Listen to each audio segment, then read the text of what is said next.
Tá aí você sentado no sofá, achando que o carnê do IPTU só vence no começo do ano, né?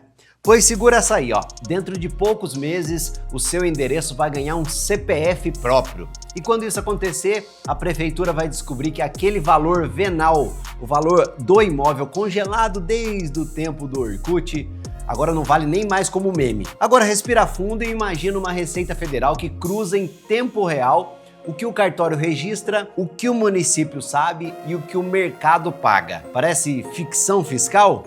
Não, é o CIB e o Sinter entrando em campo prometendo transformar cada tijolo do país em dado fresco, prontinho para virar boleto. E antes que você pense em fugir pro aluguel, lembra que a reforma tributária já preparou IBS, CBS e todo um novo alfabeto de siglas para morder quem paga e quem recebe aluguel. Mas calma, esse vídeo não é para espalhar pânico, é para te mostrar por que essa avalanche de tecnologia tributária pode triplicar um imposto sem mexer em uma linha da lei. E principalmente, como você pode se antecipar a isso sem virar refém do Big Brother do IPTU. Preparado? Então vambora, que a primeira bomba estoura já em 2026 e o relógio já começou a correr. Fala, meu amigo dinheirudo, presta atenção nessa notícia aqui, ó. Receita Federal regulamenta a integração de cartórios ao Sinter e a adoção do Cadastro Imobiliário Brasileiro. Aparentemente só burocracia, né, Bruno? Vai vendo aí a burocracia, onde vai chegar, se não vai chegar no seu bolso. Essa matéria aqui diz que a integração entre cartórios, Receita Federal e cadastros municipais vai aumentar a precisão no cruzamento de informações. E um dos efeitos é que isso vai fortalecer a fiscalização do ITBI, que é quando você paga um imposto pela transferência de bens imóveis, e também o IPTU. Para atingir esse objetivo, a Receita está implementando dois novos sistemas. Um deles é o CIB, que é o Cadastro Imobiliário Brasileiro. É como se fosse um CPF para cada imóvel do país.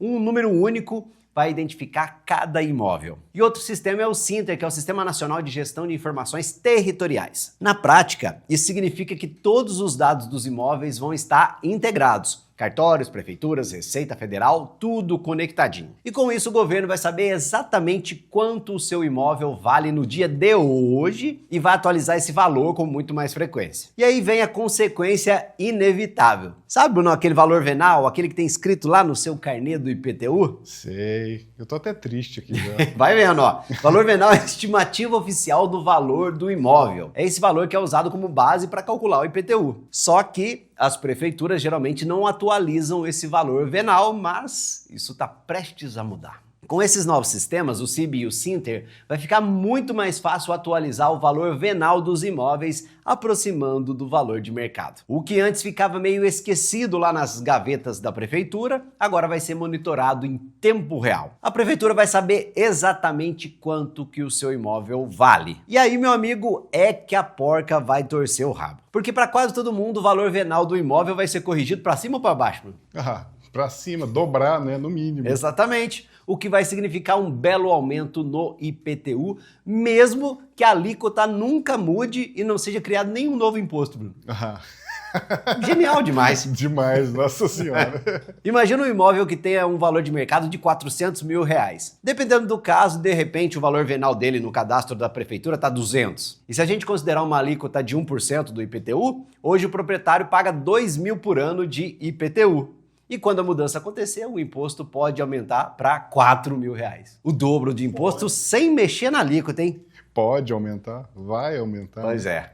Vale lembrar que é um imposto para você poder continuar morando em algo que já é seu. Isso é importante frisar isso aqui, a gente esquece, né? Pois é. Que você já pagou imposto de renda para poder comprar, que você já comprou um imóvel, pagou o ITBI para fazer a transferência e depois tem que pagar para ter o direito de continuar morando em algo que você comprou. Genial demais. Sensacional. Ou seja, nem deveria existir essa jossa, né? Mas o problema não tá nem só no carnê do IPTU, não. As coisas pioram, ó. A reforma tributária vai trazer mais mudanças que vão pesar no seu bolso, seja você proprietário ou inquilino. Essa reforma cria o IBS e o CBS. E quando eu penso, Bruno, no significado dessas letras aí, eu tenho um sentimento meio misto, sabe? Dá vontade de rir e de chorar ao mesmo tempo. Com certeza. O IBS é o Imposto sobre Bens e Serviços e o CBS, Contribuição sobre Bens e Serviços. Vamos dar uma estudada no que essas siglas poderiam dizer, né? Um imposto e outra contribuição. O imposto é o que o governo impõe, né? Exato. A contribuição, de certo, você pode optar por não contribuir. Então posso? Só que não. Tá. O CBS é tão obrigatório quanto o IBS. Juntos, esses dois instrumentos aí do maligno formam o IVA dual. Olha, eu prometo que essa vai ser a última sigla que a gente vai ver aqui hoje, tá? IVA é o Imposto sobre o Valor Agregado. Com esses novos impostos, o custo da alocação vai aumentar, porque hoje é assim, ó.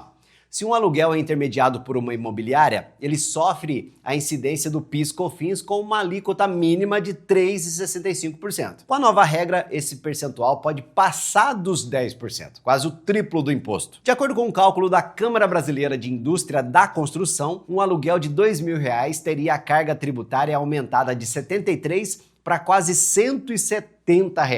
E para valores menores, o aumento proporcional pode ser ainda maior. Mas calma que fica pior, meu não. Calma que fica pior. Vamos desesperar com calma, gente. Até pessoas físicas podem se tornar contribuintes desse novo imposto sobre a locação. Olha só, aquele proprietário que tiver mais de 3 imóveis e também uma receita acima de 20 mil por mês com os aluguéis, né? Vai ser considerado um contribuinte desse imposto, mesmo que ele nunca seja uma imobiliária. Isso além do imposto de renda, que já é de praxe, né? Agora me fala uma coisa, você acha que os proprietários, Brunão, essa é pra você, ó. Os proprietários vão absorver esse custo ou vão repassar pro inquilino? Já tá repassado. Eu não vou te dar um doce se você acertar essa resposta, porque essa tá muito fácil, né? Eu não quero nem dizer que seja errado ali, né, repassar o custo pro inquilino, porque na verdade é uma situação que vai complicar para todo mundo. O proprietário investiu grana no imóvel e ele vai querer ter o retorno sobre o investimento, né? Ele precisa ganhar dinheiro, tem que Pois valer é, a não pena, tem né? nada de estranho nisso. Estranho é o governo deixar essa situação nesse patamar. Agora, se a gente juntar essa novidade do IVA sobre a locação com o aumento do IPTU, olha que cenário complicado que está sendo criado no mercado imobiliário. Muitas vezes o IPTU é repassado para o inquilino. Esse custo já vai aumentar com a tal da modernização do cadastro de imóveis. E vai ter também o IVA. E isso deveria te fazer pensar, sabe no quê? Se continua mesmo valendo a pena você investir em imóveis. Eu digo, você comprar um imóvel do jeito tradicional e botar ele para alugar. Tô falando de casa própria, não. É claro, né? Esse é um investimento que pode se encaixar muito bem em algumas carteiras, em alguns perfis, em algumas circunstâncias. Tanto é que tem grandes empresas, grandes fortunas feitas no mercado imobiliário. Mas é bom colocar o investimento em imóveis lado a lado ali com outras possibilidades no mercado financeiro, outros ativos, como fundos imobiliários, e você comparar aí para decidir de forma mais consciente qual que você vai colocar na sua carteira de investimentos. É bom pensar em termos de yield, de retorno, sabe? Mas eu tô falando do yield real, o retorno líquido, após você pagar todas as despesas do imóvel. Ou seja, o lucro mensal que ele te dá. O valor do aluguel varia muito, né? Mas geralmente fica ali na casa de 0,5% ao mês. Se for imóvel grande, muito longe disso, bem menos, né? Se o seu imóvel vale 300 mil, vamos dizer aqui que você está recebendo uma grana algo perto de R$ 1.500. Se uma imobiliária fizer o meio de campo, vai sobrar ainda menos para você. Só que tem alguns custos que você não pode esquecer de considerar. Talvez você precise dar uma boa pintura antes de alugar. De vez em quando você vai gastar com manutenção.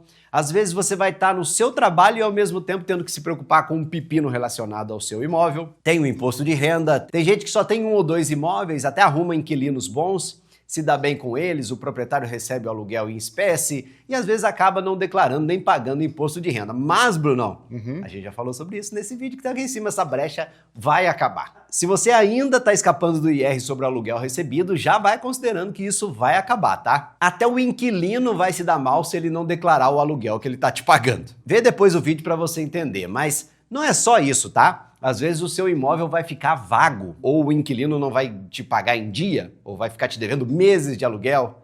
Tem justiça que pode ajudar? Tem, né? Mas imagina o tempão que isso pode levar. Demora. Pois é, e custa dinheiro também, inclusive. Outro inconveniente é que você pode ter vontade de vender para investir em outra coisa, mas diz aí se vender um imóvel é coisa fácil. Principalmente naquele dito valor de mercado, né, que falaram para você. Que na hora que você vai vender no desespero, você vai ver que não vai ser aquele valor. E a liquidez, né, que é a facilidade para converter um trem desse aí em grana, money, bufunfa, é muito baixa. Pode levar meses ou anos para você vender um imóvel num bom preço. Considerando tudo isso, nesse momento eu não tenho nenhum imóvel investido. Até já tive no passado, mas hoje só tenho minha casa própria mesmo. Mas esse sou eu, né? Não estou dizendo que essa deva ser a verdade para todo mundo, para você também.